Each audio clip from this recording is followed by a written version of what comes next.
Hello, my name is John Reynolds. Welcome to Extraordinary Life Stories. On this episode, I'm talking with Lurata Lyon. Lorata is a survivor of civil war in former Yugoslavia, where she was kidnapped, suffering horrendous torture and abuse, and human trafficked. Escaping almost certain death, fleeing to the UK, she has literally rebuilt herself, physically and mentally. I so admire her lack of victim mindset. It's quite the opposite. She's inspiring and teaching people to be the healthiest, most confident and best version of themselves, whilst tirelessly campaigning to raise awareness about the horrors she experienced. I can't wait to talk with Lorata, so let's get into it. Lorata, thank you so much for joining me. John, thanks so much for having me. I was so excited. Me too. Tell me, who is Lurata Lyon? I don't think I can wrap that up in one sentence. I was wondering what you would say to that. Well, let me help you. Take me back to a young Lorata growing up. What were the early influences? Who and what kind of influenced you as a youngster? I'm the only child. I was always the only child and grew up with two parents which were the doctor and a professor of languages. So I always sort of wanted to be like my dad, a doctor. And the only reason for that is because I watched him help people even without getting paid. And I always admired him for doing such charity. Amongst his work, he was like working over hours just to help people in general. So I really wanted to be like him and be a doctor and help people. That was my motto in life. I was like, I need to help people. I think I was born to always wanted to help. And they were also activists in human rights. So regardless of which nation in former Yugoslavia had troubles, and they would go into not so much riots, but just have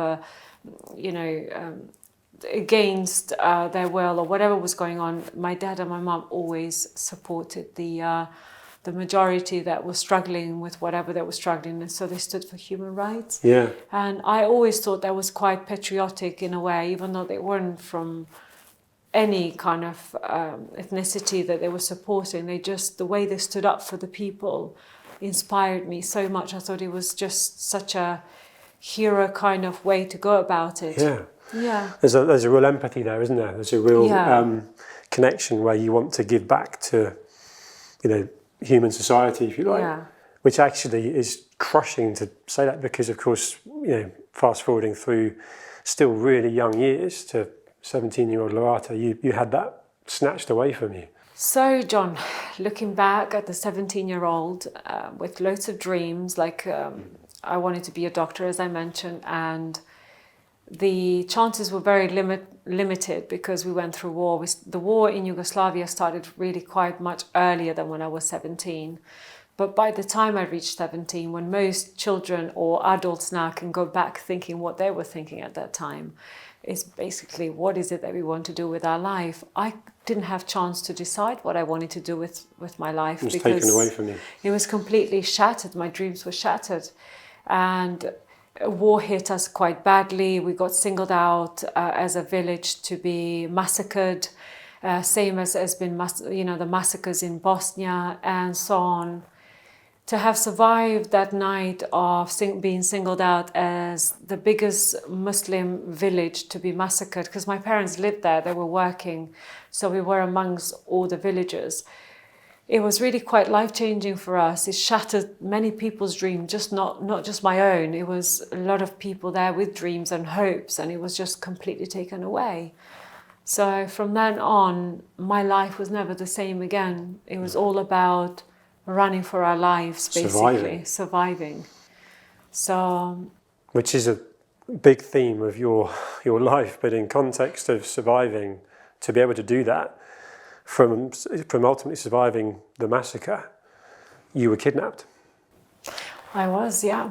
And then talk me through, the sort of what followed next. I ran away, so we couldn't really leave the country. It wasn't like leaving and going to Europe into safety. The borders were shut. We were in a frying pan. So my dad one day came to me and he said, listen, if you cross the mountain from Serbia to Kosovo, you might just be safe. And they've got the United Nations there. They've got the Red Cross as a charity supporting refugees. He said, if you can just get to the Red Cross, you'll be safe. I said, Dad, but we are Serbians and we are going into Kosovo. The borders are shut, even with Kosovo, because Serbia was at war with Kosovo at that point. He's like, just please listen to me, just do it. So I went illegally, I crossed the border, went to Kosovo. In the streets of Kosovo, I got found by 2 American police officers, which were serving with UN troops. And they decided to give me shelter because it wasn't safe for me to be with the Red Cross. Not because the Red Cross was bad, it's because the people that were running it during the war were corrupt. And what leads me to next is why Brian and Peter didn't want me in the Red Cross kind of camp. So from Peter and Brian's apartment where I was being given shelter, one day when they were at work, I got kidnapped by human trafficking, just literally taken and groomed because at that time I was a virgin and I was a really underage and young and naive.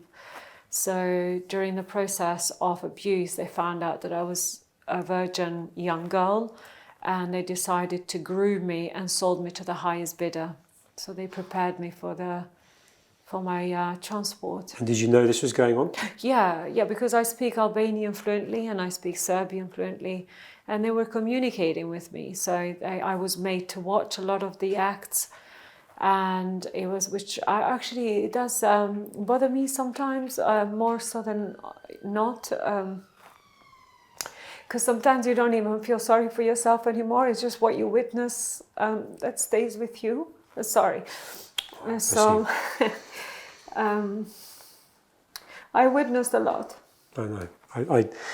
I know, and I don't want to take you into the depths because you have experienced the worst of human nature, if you can call it that.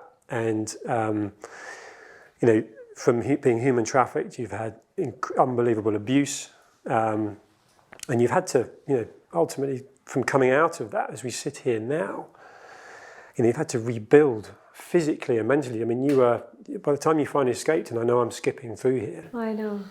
And I don't want to miss out key points, but the abuse that you suffered, you physically had to have your face rebuilt. Mentally, there must have been times when you genuinely thought, I'm not going to get out of here. There is no escape. And the torture, if you like, that you were experiencing is something that no one should ever have to experience. And I just want to know how you survived, because I don't want to drag you through really difficult memories. But you're sitting here now and you have survived and you're flourishing. But what got you through that time? Well, John, just to give listeners perspective, I was in a solitary confinement for 6 months. And being in a decent room for 6 months, not being allowed to leave a room, it can get very claustrophobic. You just put yourself in that position. So having been in a small dark room, grave-like for 6 months, with only a blanket and the cold floor, smelly floor, and then you, as you mentioned, abused mentally, physically, in every level you can imagine. I think that time did really take me into really the darkest, deepest of mental state one can be, because I wanted to die because it was extremely uncomfortable living there and the abuse I was enduring. So you were ready to check out? I already was ready to check out. I wasn't eating, I was starving myself. And then I realized it wasn't happening, although I was deformed, I was infected, I had infections on my ear, on my calf, because I was branded. And so there's a lot of things that were happening. I was ill and still being abused. And so there was one time when, because I couldn't see, it was such a dark room, there is no window in there, there was nothing that you could find comfort, only that smelly blanket that they gave me. And you can imagine that was 6 months, me just rotting in there. I had a epiphany. It was like a switch that just got turned on. And what I found was, and just by accident, I didn't know what I was doing, but I was so taken into thinking of Nelson Mandela and how he was, serving injustice, and he was like literally in prison. And then thinking about my mum and dad and all the good stuff and everything they showed me, the love and the care. And then the music that I enjoyed, I was singing to myself. And because I was enjoying this kind of escape, I realized that prison can be inflicted in you in a physical world, but mentally you can choose to be free. And I chose to find that escape through imagination. Imagination can be really strong if you choose to the point where when I was being physically abused in a sexual way, I was thinking of all these things. And I found whilst I was thinking of all these things, which sounds bizarre perhaps, to somebody listening right now, but I wasn't feeling the pain of physical abuse. So I was able to detach from the pain that I was enduring because it was violent abuse. And I realized at that point that I was switching to thinking, sometimes I would look at myself from over the body kind of experience and look at them and look at myself and think, what happened to these men as children that turned them into complete monsters? And that was teaching me compassion for people. I was almost like a saint looking at someone that's doing something wrong and saying, my God, you need healing. It was really weird, John. I can't even. No, I think we could talk here for hours. No, it's incredible. Yeah. And there's almost forgiveness there as well, whilst it was happening. It was forgiveness, which is probably difficult for me to comprehend, let alone in watching or listening. But we haven't been through that. So you have, and you flick that switch, the power of the mind, living in your head. And I think when I asked you, how did you survive, is that you sort of manifested the fact that actually I can survive in here. But how did you actually survive and escape? So it sounds like you were literally, clearly imprisoned. So it's all very well surviving in here, but at a certain point you physically would have probably given up. Your body was being destroyed. How did you get out? I was deformed. Eventually my dad, with a lot of help of different authorities, managed to find me, and they rescued me and sent me to the UK as a political asylum seeker, and I was very, very young. So yeah, I got into the UK legally. It was all completely set out for me to be here.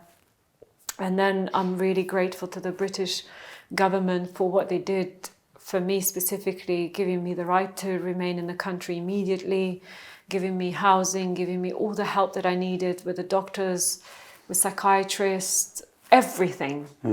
Literally, and I'm so grateful. And please, can I just thank everyone listening? Thank you for paying the taxes, because if you ever wondered, because sometimes I know this whole bittersweet with refugees coming in, because I pay taxes myself, and sometimes, they are, you don't understand whether it's going to the right people. But if you're ever in doubt, I just say, just remember, if nothing else, it's gone to me and it's given me second chance in life because of that. Yeah, I think that's a really powerful message. Yeah, I'm really thankful and grateful. Yeah, and I think you've now escaped. You're here in the UK, and you've got an opportunity to heal and recover. Is that how you saw it, or did you almost have a moment where you took a sigh of relief and you've escaped a hideous situation, and then you've got to build again? Did you embrace that, or did you have a moment where you then kind of reflected and almost let it come back into the mind of what you've been through? Or were you always eyes forward and I've now escaped something awful, I can go? Oh, I wish, but no, John, I think this is really important for everyone to remember. Same with soldiers or anyone that's been a victim of any abuse. Once they make it to safety, it's actually when PTSD really is quite at the highest and at the most dangerous point, because people feel suicidal, hence why we have so many people commit suicide. It's that the guilt, the shame, the way you can't process what had just happened, because it's so surreal what you witnessed that you can't process it. You can't fit in anymore. It's changed you forever. Even though you were a fighter and survivor and all of that, once you come into the normal world, so per se, that is a bit more safe, it's really hard to adjust, because everything that you see is not how you see it anymore. People, you almost wish people could see it with your own eyes, but unfortunately they don't, and it's good. So yes, I was on a suicidal watch for quite some time, and I didn't really want to live, and I was on medication that was numbing my depression. Until one day I decided to go to college. I got advised that it's a good idea to start doing something. And I thought, what would my mum and dad want me to do? Are they still alive? Because we separated. And so I thought, you know what, I'm going to start studying. The least I can do, just give it a try. So I went to Hammersmith West College, which is based near Barons Court in London. And I started learning the language because I couldn't speak any word in English, and how's my English now? Amazing. Better than most English people. Oh, no, I don't think so. So articulate. But, you know, it just comes to show that if you apply yourself, you're bound to achieve something.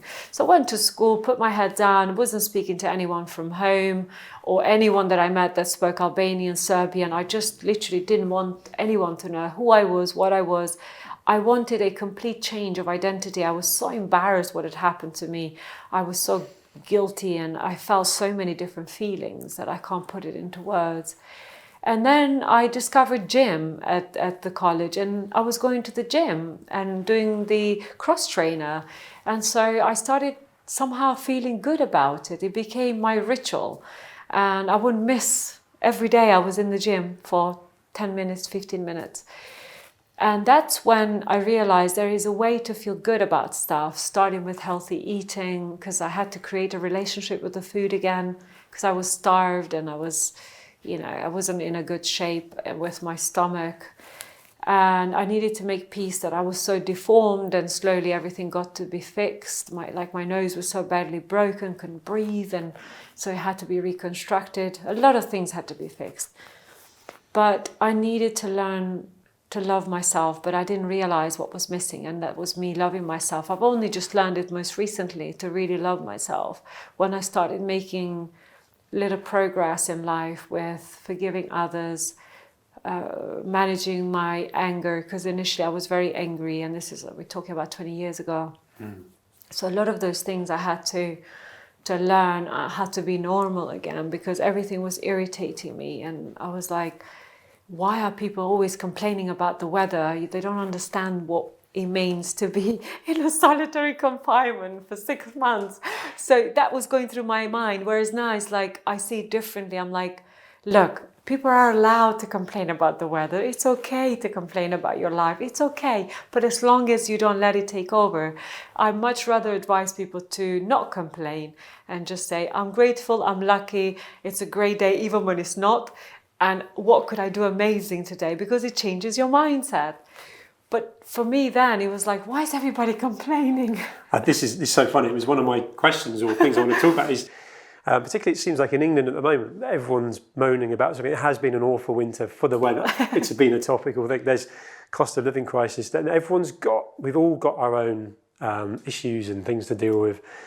And yet when I knew I was going to be talking to you, and I knew you were going to be beaming and smiling and radiant and positive. It was like, actually, what do you say to someone that is struggling with the issues they've got, the things they see as a problem, coming from a place where you cannot even compare to what you've been through? And it's not about comparing, but the point is you've obviously put a routine or something in place that's got you to be able to be consistently like this. It is a habit, it is a mindset. What would you say to someone that's stressing about something, that listens to you now and goes, what have I got to complain about? Well, I think, you know why we get ourselves into a proper knot?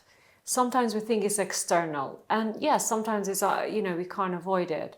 But I think the one thing that we're always missing, it's the piece of the puzzle, is the conversation we have with ourselves.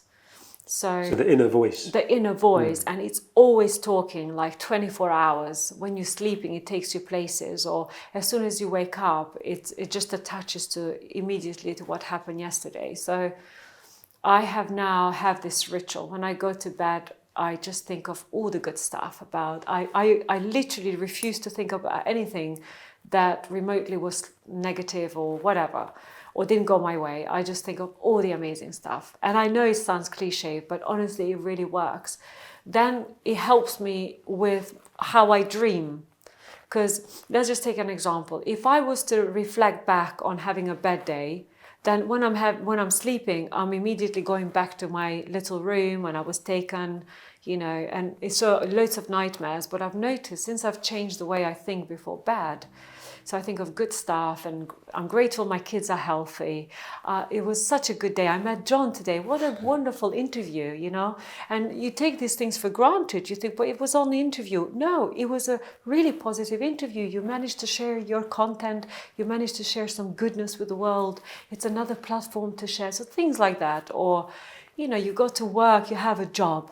Be grateful for that. You can walk, you can see.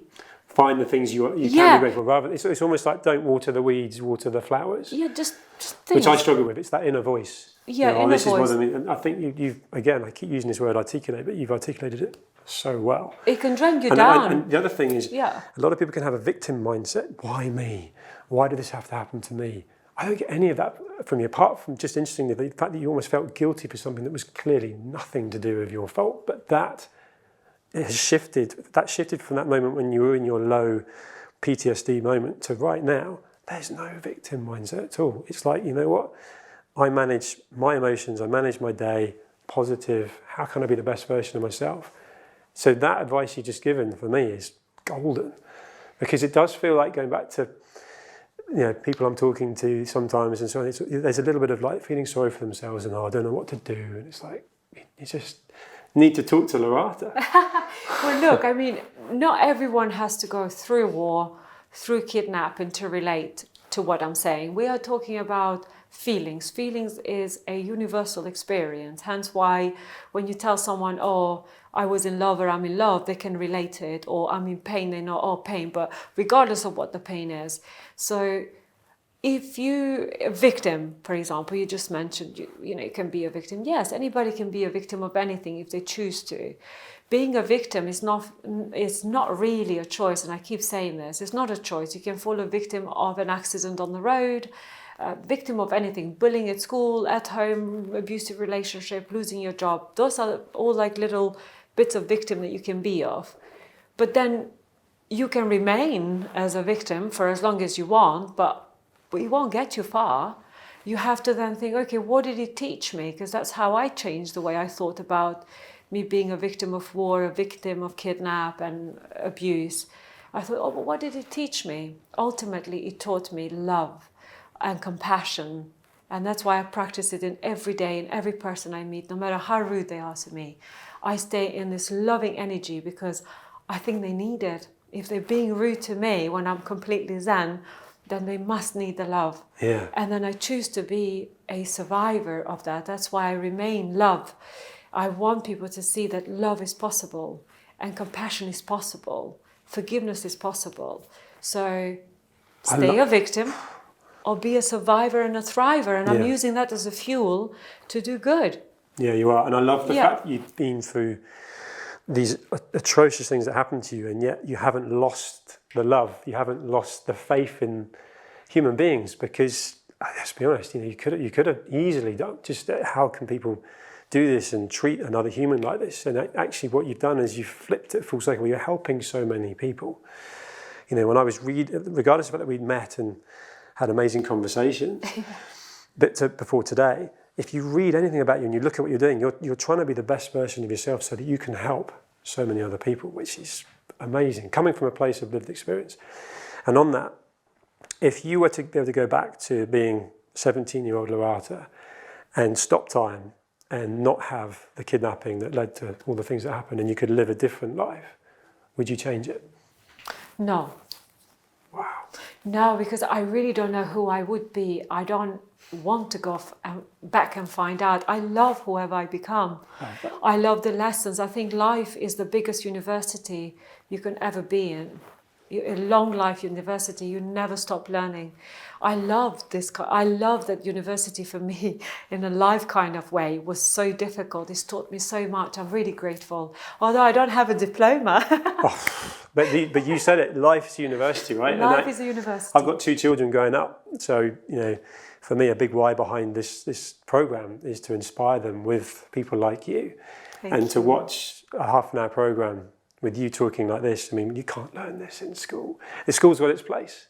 Yeah. But, you know, to understand how to not have victim mindset and a lot of what is mindfulness, self-development, which actually is not taught in school. No. And I think that's probably something I wanted to bring up with you, if you came into school and did an inspirational talk just by being you, the captivating side of the children listening would be so much more inspiring than playing with a Bunsen burner. I shouldn't say playing, but there's a certain amount of outdated curriculum for me with the education curriculum.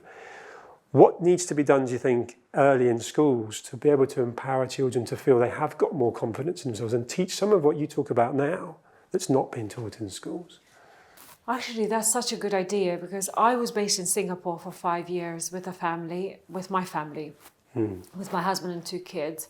And I was talking on stages a lot, and I was talking for the embassies. I was trying to raise awareness and raise funds for women of abuse and so on. And then someone heard me speak, so I got invited to Dulwich College to speak and coach the children, and also local schools invited me. And this was all done as a gesture of goodwill from me. I didn't want anything, because I really want, I think, like you, everything starts from a young age. And if we can sort of lecture or inform our children in a nicest possible way what's going on in the world, they will not be scared, they will not be naive, they will be more confident handling situations, whether it's a failure or whatever happens. They will see it as a lesson rather than feeling sorry for themselves. So I think in terms of creating confidence in children, one thing I have noticed, which I coach on, is public speaking and presentation skills, for example. And my kids often come to me like, "Mommy, I've got this essay, could you please help me?" So we work a lot on how one should present themselves and use the storytelling.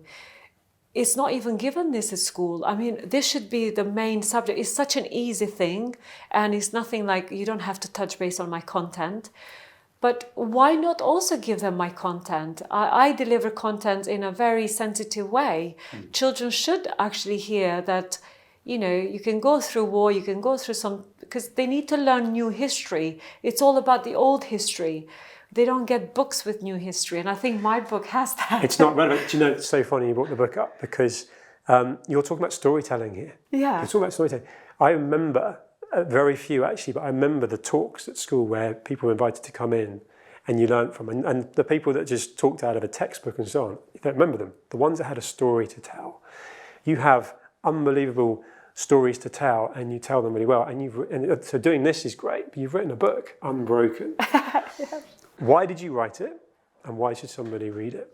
I wrote it as a product to raise awareness and help charities. That was the main thing. And little did I know that I have inspired people to speak out against abuse, to say no to something that no longer serves you and makes them grow, and ultimately, do better things in life. I've received messages saying, "You've just saved me, I was suicidal," or I have cancer, you made me feel like I could beat cancer.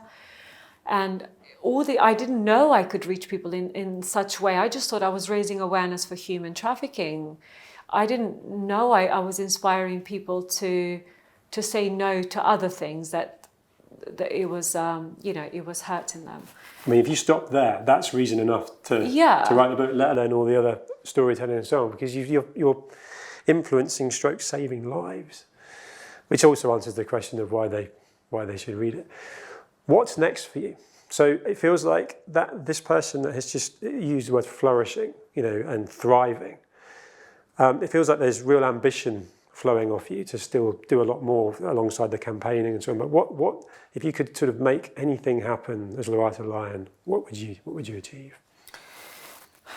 I'd love to be heavily involved in bringing down the level of human trafficking that's going on, and surprisingly going on in our own country here in the UK. When I came across women that are being trafficked here in the UK, British nationals, by British nationals, I was completely gobsmacked, because I thought this happened at war, where people are more vulnerable, and maybe, as we say, to other countries. We don't think it's happening here, because this is my safe place. England is my home. I'm very grateful. To see British nationals being trafficked as young as 14, or children being trafficked for sex trafficking, for human trafficking, I'm sorry, I can't live with this. I just don't feel like it's being done enough. So I've taken it up on myself to work on a documentary. I want to create a documentary to share what's going on. Awareness. Yeah, raise the awareness, bring the beam, straight to the problem. And hopefully that we can save girls, we can save the children from being victims of such crimes. Yeah, you need to do that. I mean, my naivety, how big is the scale of it? I don't know. Is it on a micro scale, or is it really quite a big movement, particularly in the UK? It is quite big. Yeah. Shocking. I mean, globally, it's about 150 million people get trafficked every year. It's a lot. 150 million. This is statistics I got from a CIA agent before I published the book, about 2022, 23 roughly. That's a massive number. It's a huge number, and I was shocked. I didn't know what to expect, and they all for different reasons. So it's not just for sex exploitation, some are just for other things, and it's sick. But in the UK, the number is still pretty high. I mean, if I could get to interview at least 5 people, 5 people straight away, imagine what's going on there that we don't know. Yeah, you've got to make that happen. And yes. We're going to run out of time in context of, I could talk to you for a lot longer, but just flipping it back to you, and in context of the fact that when you went going back to the fact that you found the gym and you understood how that made you feel and fresh air and so on. Anyone looking at you now and being inspired by you, what is it that you do that works for you both mentally and physically? Is there a routine? Are you up early in the morning and doing a workout and meditating? What are the things that you swear by that you can recommend? So good you asked me this, because nobody does. I have found a lot of people put themselves under pressure. So what fits one person's lifestyle doesn't fit the other. Same with personal training, same with nutrition, same with sleep patterns, same. So all I say is, don't stress about it. You don't have to necessarily wake up early and do the chores that I do. As and when you do wake up, start your day with something that makes you feel good. For me, is music. That is positive music, not some kind of love song that's going to bring you down and think about your ex or what have you. So good music that's going to charge you up, that you're going to want to go out and have that walk with your dog or run or whatever you want to do, play tennis, whatever. Even 5-10 minutes around the park, around the block, just get some fresh air. You become creative, and then some of the issues that you might be thinking of, you might get an answer to. Yeah, it's good advice. Yeah, eating. Be mindful of what you eat. When they say you are what you eat, it really is. I mean, treat yourself well. But the biggest thing is how do you speak to yourself? And I said this before. Most people are so nice to other people, yet they are so nasty to themselves. The internal voice, I know, it's like, you're this, you're that. It's like, who gives you the right to speak to your yourself? friends like that. Yeah. No. I think there's sometimes, I'm really hard on myself. We can be, we all can. And even sometimes I bring it up on myself and I'm like, no, I'm not doing this. It's a conscious effort to swap the inner bitch voice, if you like, out. As soon as it creeps in, you're like, I'm sorry. You need to switch off that like nagging thing that is trying to bring you down and say, no, Loretta said, I am beautiful. You have to say this to yourself out in loud? Your head. Or if you want it out loud, I tell myself, sometimes it really takes guts to face the mirror and look at yourself and say, God damn it, you are beautiful. I love you. I'm so proud of you. I had to recognize that in myself, because I thought Loretta that survived was a different identity to who Loretta is now. And I always keep thanking her. And people are getting confused. It's like, what? Because I say, I would like to thank Loretta that survived. It's like, I need to thank myself. It's not past tense. It's still me. So I'm really, you got to have these steps. But yeah. Everything about this conversation has been kind of the why behind I wanted to do the programme in the first place. You are such an inspiration. Thank you for making time to talk to me today. Thank you, Loretta. Thank you.